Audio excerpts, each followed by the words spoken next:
In this short video, I'm going to show you how to install GPT for Gmail and how to write your first prompt. Let's get started.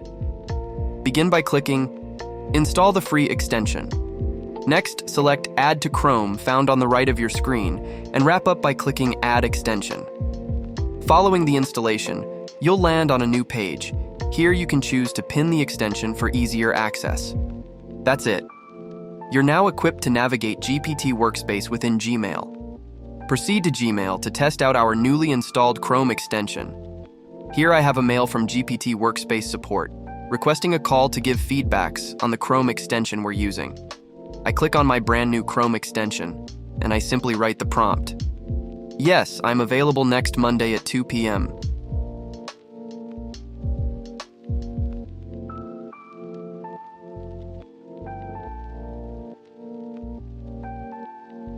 As you can see, GPT Workspace automatically writes an answer according to the prompt I used. I can also edit it further. Let's ask how long the call is going to last.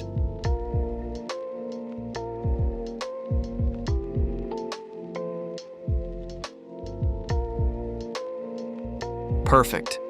Now that I have an answer I'm satisfied with, I'm going to insert it. There you have it, a straightforward guide to creating prompts in Gmail. Stay tuned though. We've got a collection of comprehensive tutorials coming up that will boost your productivity using GPT Workspace. Be sure to hit like, subscribe, and share your thoughts in the comments for more tips on making the most of it.